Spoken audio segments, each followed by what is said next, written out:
Imagine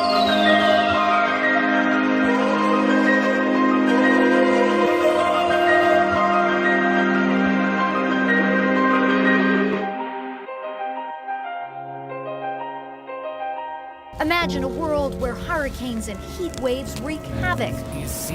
Breaking news as Hurricane Irma continues to show no mercy. Just a hellstorm. The fire just whipped. Where politicians deny the problem as temperatures continue to rise. It goes on to say many lines of evidence demonstrate that human activities, especially emissions of greenhouse gases, are primarily responsible for the observed climate changes over the last 15 decades. They are the Intergovernmental Panel on Climate Change, which is a consortium of climate scientists, announced today that if the world community doesn't reduce carbon emissions drastically, millions of people across the planet will suffer dire consequences. We are facing is the result of our rising population, rising towards 10 billion people, land that is turning to desert, and of course, climate change. It's been a very active couple of months. There's been probably 4 major hurricanes in that time. There's been very, very severe wildfire season in the West. Literally driving through a fire at the moment. Then on top of it, we've had a couple of very strong earthquakes in Mexico. Katrina grows into a Category 1 hurricane. With 80-mile-an-hour winds, it sideswipes through Florida, just north of Miami. By midnight, over 1 million homes lose power.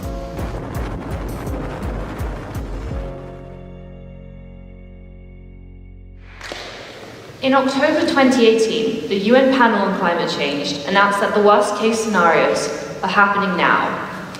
Problems that were predicted to plague the lives of our children and grandchildren are happening much sooner than previously predicted. This panel will consider the best ways to sustain and improve our current environment and prevent any further damage to our planet. Ultimately, we need to put a price on pollution. My name is Tao Alexander Swain, and I will be your moderator for today's panel. I would like to begin by welcoming you all to what I know will be a captivating and exhilarating evaluation of our current situation here on Earth. We will also discuss some of the possible solutions we can enact before it really is too late. Our time today is limited, so our discussion will be divided between a moderated session and then a question and answer session at the end with the audience. The Youth Forum Switzerland is delighted to welcome our 4 panelists, each of whom is an expert in their fields.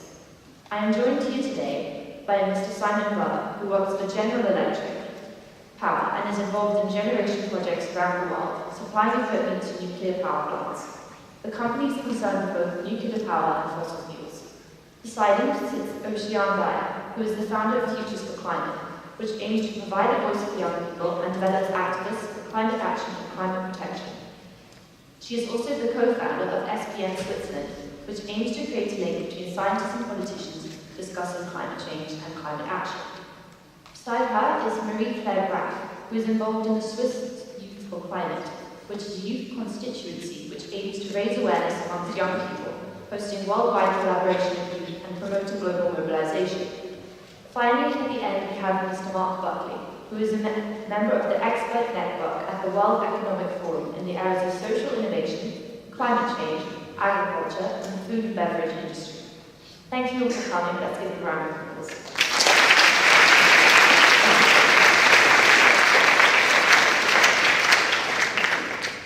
I would like to open our panel with a question to all of our panelists. Our trailer suggests that our situation is pretty dire. Is there any good news? Yes, tons of news. Very optimistic. I truly believe that we kind of see this doom and gloom with our situation. And it's really not that bad. When I look at the room of students here and the youth, it's really wonderful. It gives me this optimism that we have hope, because you guys are all such empowered leaders to change the future. And you can encapsulate and depict the things that need to happen, the change that we want to see in this world. We get a lot of TV shows and images about climate change that are dystopian, but I believe you guys can see a desirable future that you can present not only to other youth and students, but to the world on a global stage like you saw in the video.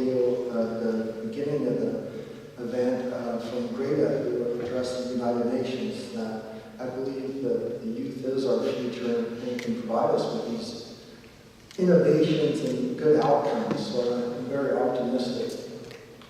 Thank you. I'd like to just follow on Mark's comments there. I mean, you spoke about a lot of the challenges we had in your opening speeches, and I'm optimistic in the sense that we have many solutions today. I'm an engineer. I understand how we have technologies that can address many of the challenges that we've spoken about already this morning. If we can mobilize as a community, as a global population, to the comments that Marc made earlier, we have solutions to address the challenges if we acknowledge them in the right way, and if we move faster than we're moving today in terms of implementation of those solutions. So we have the right endeavour, and the community here in the school and this event is a great forum to discuss and promote that. If we can promote that thought leadership, we have solutions to address the challenges we have around the world today. I would agree on the fact that we have a solution, but I don't totally agree to say it's not that bad.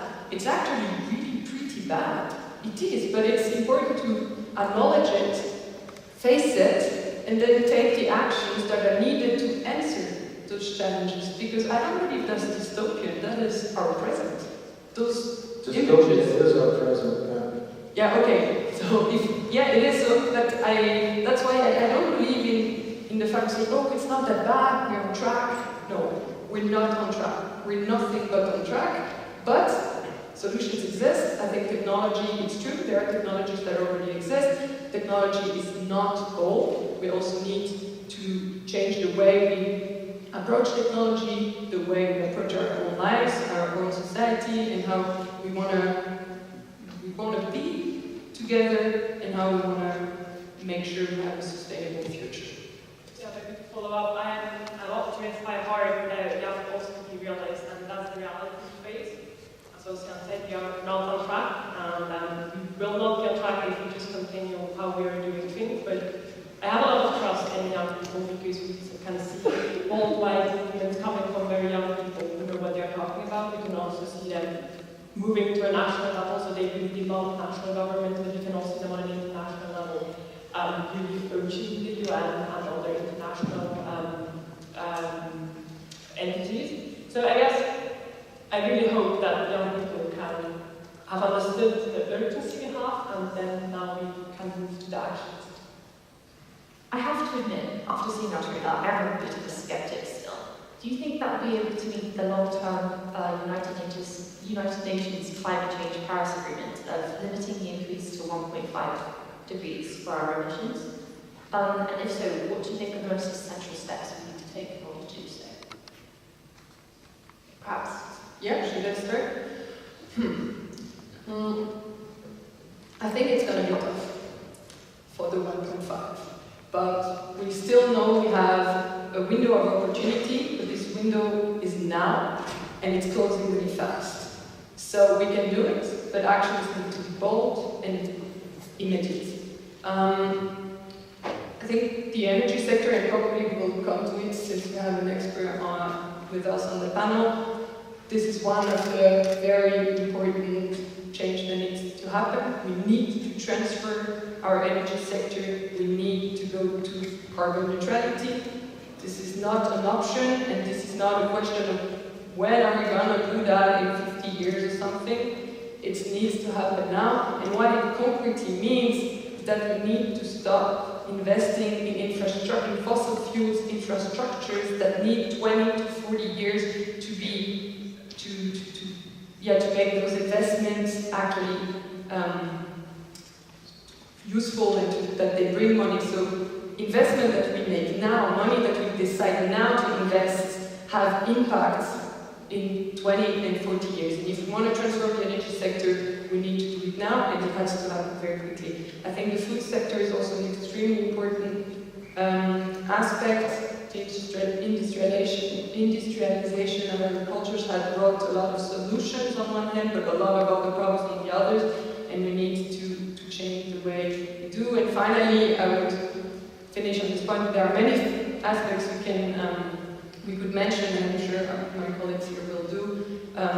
I think consumption and the way we approach life generally, the sense of purpose, why Am I here? What am I doing? Do I really need to buy all the time new things? Do I need this to fill myself as someone, as part of my community? Or can we imagine a society where we have other values and other means of being a society than consumption? Following on from your mention of fossil fuels and green energy, Mr. Butler, you work in the nuclear fossil fuels industry. Do you agree with the negative reputation that nuclear energy holds? And do you think that is perhaps the future? Well, I think each geography has a unique environment in terms of how their ability to generate power. We talked about earlier on in one of the earlier panels, we mentioned about the increase in standard of living globally and people having more things, a higher standard of living, less poverty. One of the fundamental drivers behind all that is the access to power.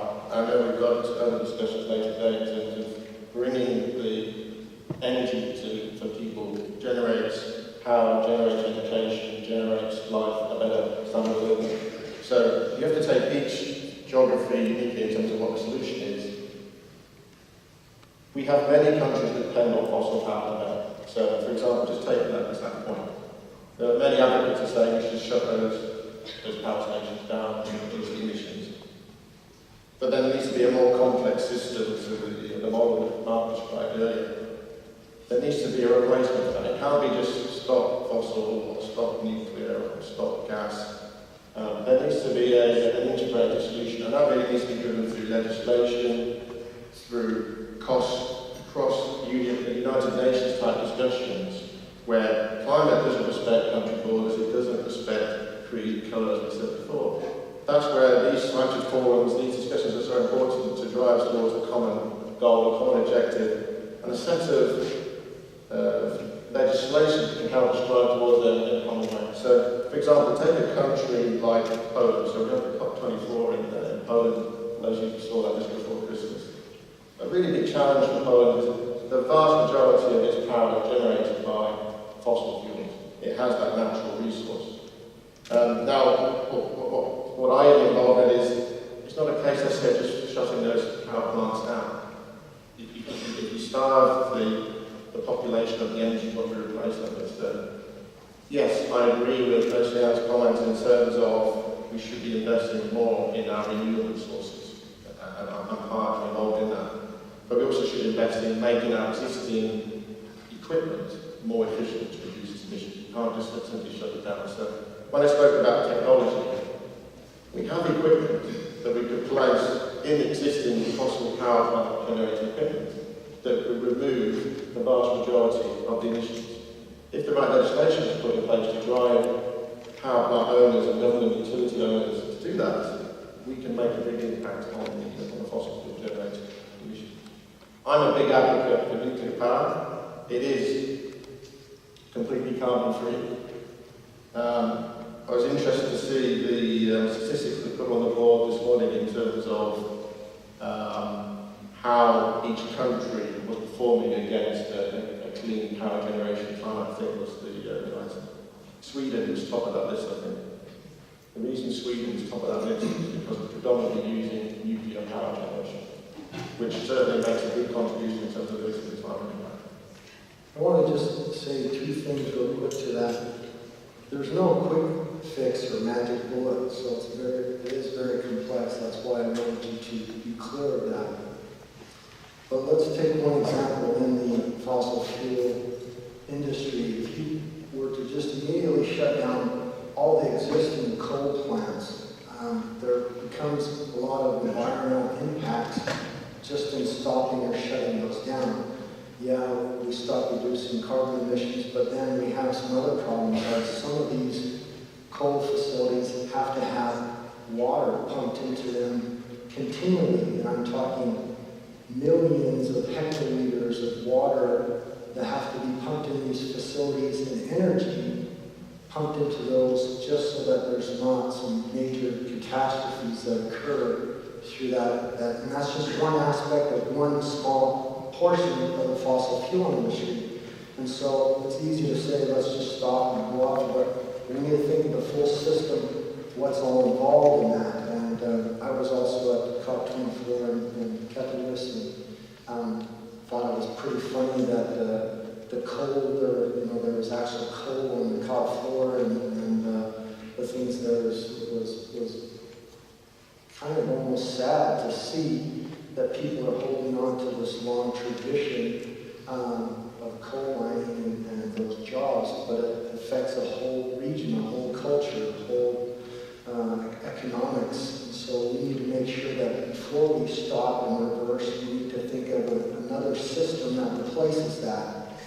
And the best example to that is if you were to say, I'm going to go vegan, and 3 billion people on the planet immediately went vegan from one day to the next, that is a diet that would fail. If anybody's ever been on a diet that has failed, that would be a diet that fails because there's not enough plant-based alternatives to this date and time on our planet to support 3 billion people. And that same thing with renewable energy or fossil fuels, we need to make sure that when we stop and reverse that there's another system in place, because we need energy every day, we need food every day, that is resilient and sustainable in place. And so that's why we have to embrace this complexity and kind of make that transition.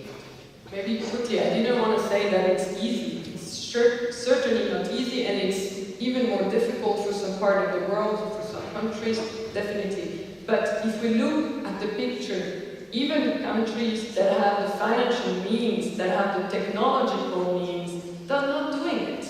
So I'm not saying it's easy, especially for countries that rely heavily on fossil fuels, but it's not happening anywhere, also not where it could. And I think this is what we have to emphasize, because it's not happening where it's possible, and it's also the part of the world that is quite responsible also for the crisis we are in. So there, I think there is a gap between this complexity, the fact that we need to know where to go, this part of trial and error, because we don't have so much time, so we need to try stuff anyway, and the part that actually we know how to do it, but we don't.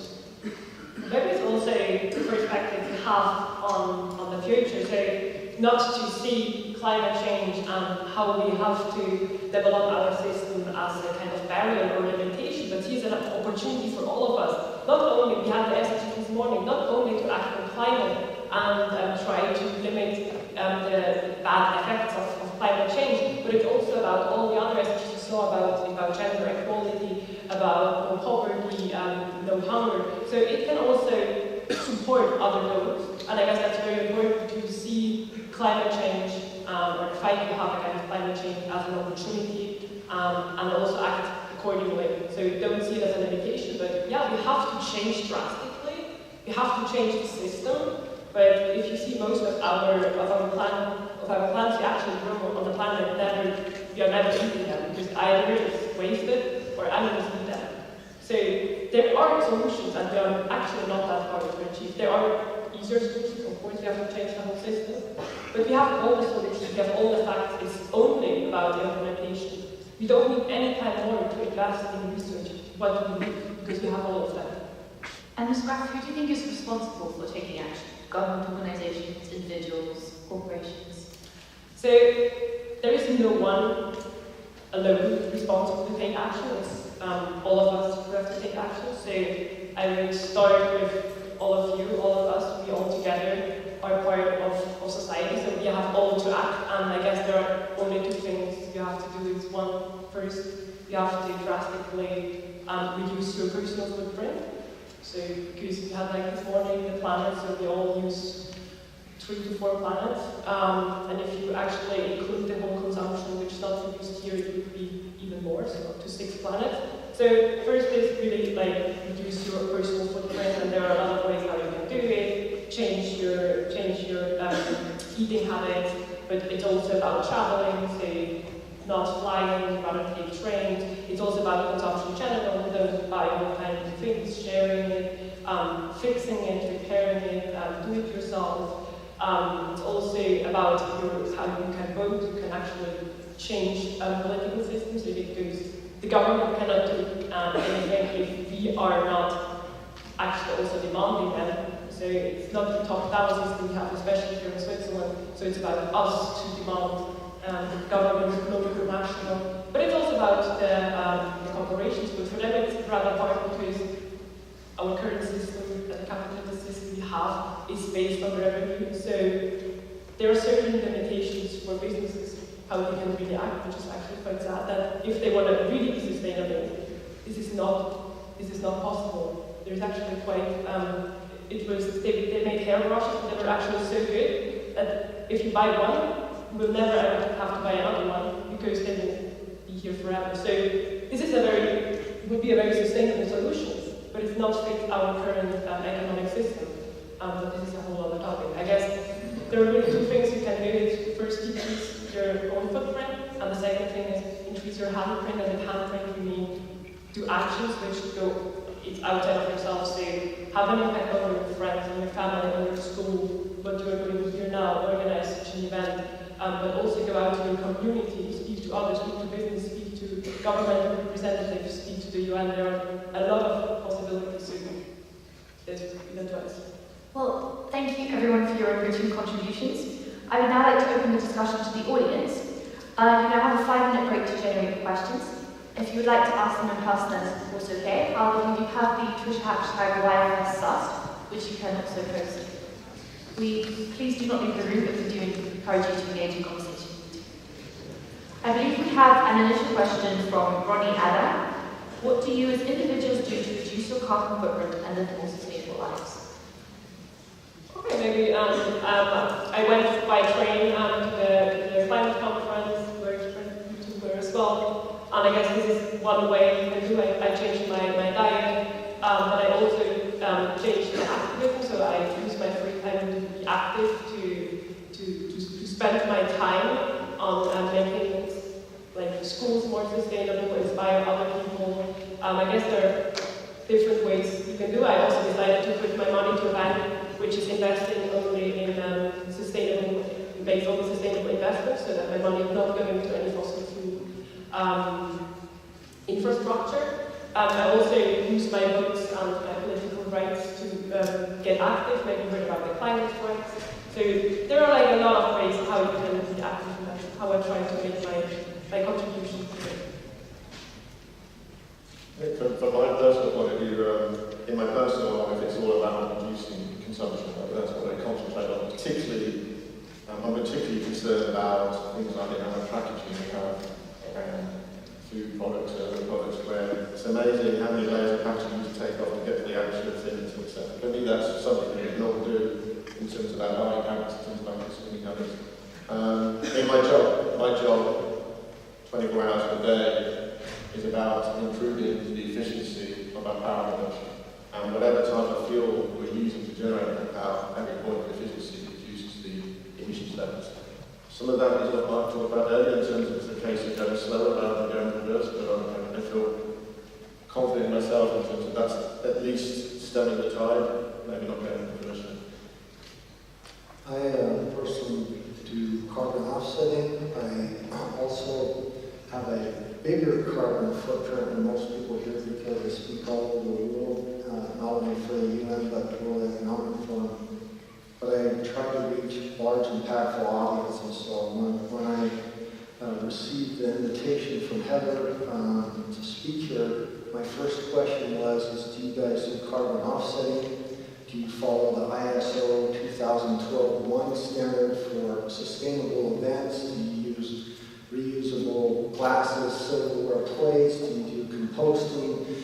Is the event a sustainable event? Do you do carbon offsetting? And what's the impact? What kind of a sustainable takeaway can I give you, or what kind of education can I give those that I speak to, that they go out and do actionable things that have a balance and impact on our world? So last year, Marie and I were in Berlin at a training of 750 new climate leaders.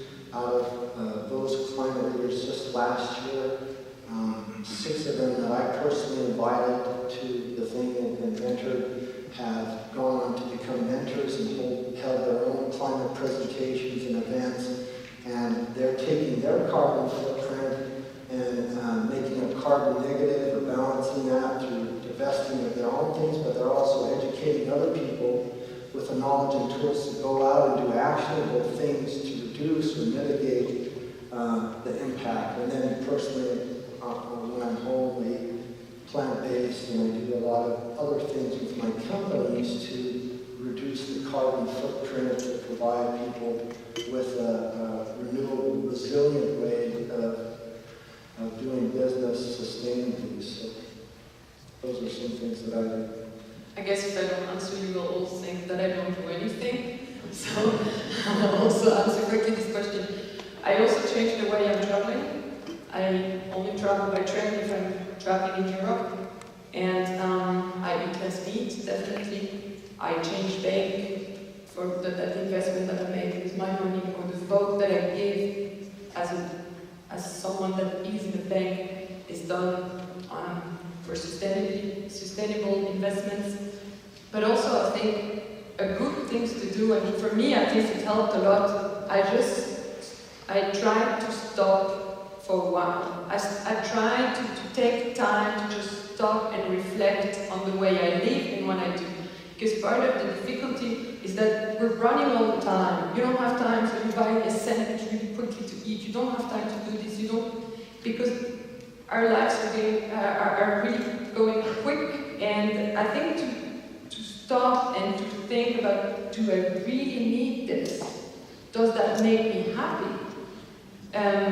It changed the way you consume and the way you commit. So I think this is also a very important point. And I would finally say that even though everyone has to change a little bit and to realize maybe that changing is actually quite nice, if you take this time to reflect, you will realize that you find purpose again on stuff that you do. And that sometimes it's really nice. So it's not like, oh my God, now I have to stop, it's a privation, I can't do this because it's bad. No, it's to see positive stuff in other way of doing things. And for that to be able for everyone, we need a good institutional frame. As a citizen, I don't accept that it's more difficult, that it's more expensive for me to live sustainably. This is not possible. As a society, our institution, our politics need to make it the easy way to live the sustainable way, and not the other way around. I mean, the biggest example is that you can fly very, very cheap and train is still extremely expensive. And this discrepancy is not okay if we want to act all together. One thing that people don't understand is that it used to be very expensive to live sustainably, but that was about 5-6 years ago. It was really expensive. In 2015, we actually hit a curve where it's not that expensive anymore to live sustainably. And I'll give you one example. So I did a book in 2017, and it was printed on paper, which I wasn't very happy about. But that book cost 40,000 euros more than my new book that comes out at the end of March. That was printed on rock paper. Rock paper is crushed rock with an organic binding agent. It's waterproof. It feels like silk. It's environmentally friendly. If you think about paper, that's trees. Trees do photosynthesis, capture carbon, give good health to our soils. They create oxygen. Why would we cut them down to write a book or blow our nose or wipe our bums on them? That's not a very good idea, right? So the reason we left the Stone Age wasn't because we ran out of stones. We found a better way of doing things. And so that's kind of where we're at today. Really, if you think of things in systems with nexus and do it resilient and sustainable, it's actually more profitable or better in the long run, because to be sustainable means to sustain yourself for future generations to be around in the future. That means to be able to pay your employees or to pay for products and do those things. But there's this stigma that it's more expensive. But we see with renewables, they've actually are cheaper than fossil fuels now. The problem is there's no grid to transport them. So it's a different way of thinking that you need to have about this. And so I do a lot with food products, and my food products are actually comparable or lower in cost produced sustainably than those other products out there. You see these high $5 green smoothie drinks, or you think, wow, that's expensive, but it doesn't need to be that way if you use renewable energy, if you use the right packaging. One thing that people don't understand is that to produce something resilient and sustainable actually turns out to be a better product in the end. So your product doesn't have aromas, flavorings, preservatives, bad packaging, because it's produced in a good way, plus you're using renewable energy, which is kind of free in some respects, and so your end product turns out to be better. But if you produce a bad product with fossil fuels and aromas and preservatives, it's almost impossible to be sustainable with your product, and it's a bad business model. So, but maybe it's not only. Sorry, go ahead. Maybe it's not only about the price, but just two examples. If I put in Google, I want to go from Zurich to Copenhagen, it shows me all flight options. I have to search to find the trains, and then it's super hard to find connections. So it makes me very easy to go the unsustainable way. So, but yeah, it's convenient. But to look for the train, and I did an intra travel, so I went to Hamburg, Copenhagen, Oslo, Stockholm, Oslo, Bergen, and Amsterdam, all by train. But it's very hard. I had to plan a lot to get this done. By flight, it would be so easy. And the second thing is like also social acceptance. If I say I'm invited, and say I'm not eating meat, people ask like, why? Like, what are you eating? Can I give you like some bread? Maybe the restaurants, they don't even serve some food. So it's not only about the price, but it's still harder to say I have a sustainable lifestyle and find your options. Maybe just to follow the example of the book and the transport systems. I mean, I think that's something we can all take away in this room today in terms of individuals with the earlier question. There are many better, sustainable, lower cost solutions. And one of the challenges, and I'm guilty of that, I know myself, you get stuck into this is what I always do. So I think if you can challenge in every single thing you're doing during the day in terms of, well, is there an alternative? Sometimes it's easy, sometimes it's a little more difficult to find, but often you find solutions. Again, coming back to my technology engineering roots, very often we find better, lower cost materials that are more sustainable if we open the box and think outside a standard way that we've got into doing things. And when we think about some of the legislation, the powerful companies that have a big mandate and ownership of a significant part of our global climate impact, I think as individuals or within the business or companies we work with, we should always be challenging, is there a better way to do this? And often you find a sustainable solution is a lower cost solution. Yeah. Teo, can I take just a minute to do an experiment with the audience that's going exactly to what was just addressed? So we're in this habit or this convenience of doing things as business as usual in the past. What's convenient, what's high carbon, past. But it's basically a habit. It's what we've grown up as, or we're not used to doing it. So in order to go sustainable, it's a transformation that takes place over time. But I want to do a quick example for you to show you that it is possible to break habits. I'd like you to stand up real quick and shake your arms out. Go ahead, stand up, shake your arms. So you not fall asleep. Now I want you to cross your arms. Fold your arms and look down and see which wrist is on top. My right wrist is on top. The panelists can do this as well. My right wrist is on top. How many people have their right wrist on top? How many people have their left wrist on top? Okay, so it's about 50-50, lefty, righty sometimes. Now I want you to shake your arms out again, and I want you to fold your arms. Okay, again, by me, I look down, my right wrist is on top. Well, that's because it's convenient. That's the way I've always done it. It's habit. That's just how I do it. But now I want you to shake your arms out, and this time I want you to do it different. I want you to cross your arms the other way with the other wrist on top. Okay? See, I'm seeing some of you going like, oh, okay. Well, that shows me, you can sit down now. What that shows me is, one, that it's possible. You can do it. Number two, you had to think about it for a minute. You had to say, this doesn't feel comfortable. How do I do it? You had to think about it. But it is possible. And if you practice that over time, it's going to be like a habit. It's going to become second nature, and you won't even think about it. But it's the same thing with doing a renewable or sustainable transition. If you do it a couple times thinking about it consciously, over time it gets easier, it becomes a habit, and you'll forget that you even did it the old way, the bad way. And it can change, and that's just a little simple exercise to show you that change is possible. It's easy to break habits. Are there perhaps any questions from the audience? Could we have in the middle?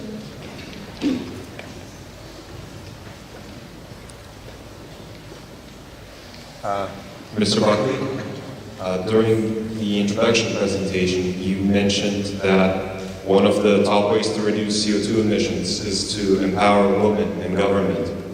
Women and girls, yes. And so my question is, through which steps, so through which mechanism does that empowerment translate into fewer carbon emissions? It's multifaceted, so it's a couple things. One, most people don't know that the majority of our food producers, harvesters, and makers of food are women and girls, and they're usually in developing countries. So if we empower them with a good wage, with education, if we give them the proper tools, not only do they have less children, but they also produce food more sustainably and more responsibly for our world.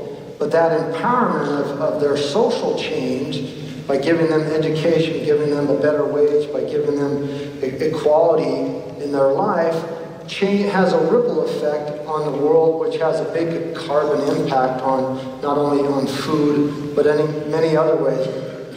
But as you can tell, I'm just a he for she. The two women here that probably could answer that better are right next to me, but it is a true global, they say if we empowered every woman and girl on Earth today, it would have a 70% reduction of carbon emissions and impact on our world, because that ripple effect that it has.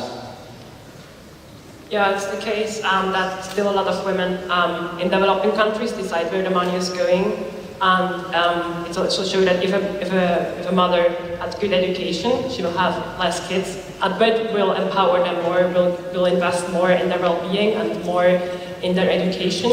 So one of the problems we didn't touch upon, but is the overpopulation, and I guess there, a lot of women can still have a lot of impact, but it's also about the way how they produce. It's also like a lot of women in developing countries still decide, also like some political, societal, implications. It's also about the professions that they choose. It's how they can educate their own children, how they can go on to do something that has a larger sustainable impact on the world.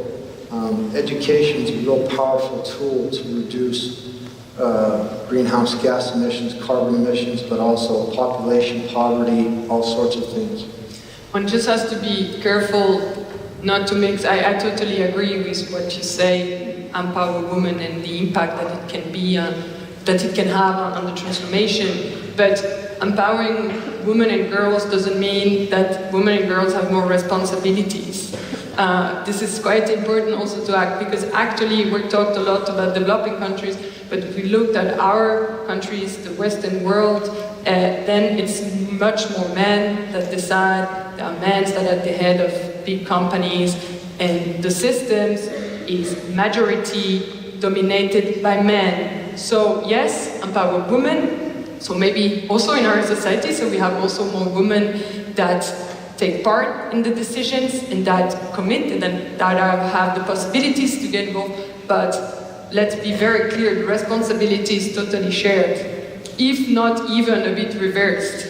The other point I'd maybe add is that in any organisation, environment, diversity accelerates change in whatever field you're working within. Yes. So I think, Marc, you would probably advocate that by bringing more of the female population into decision-making positions, that can be a change activation and hopefully accelerate some of the actions we spoke about earlier.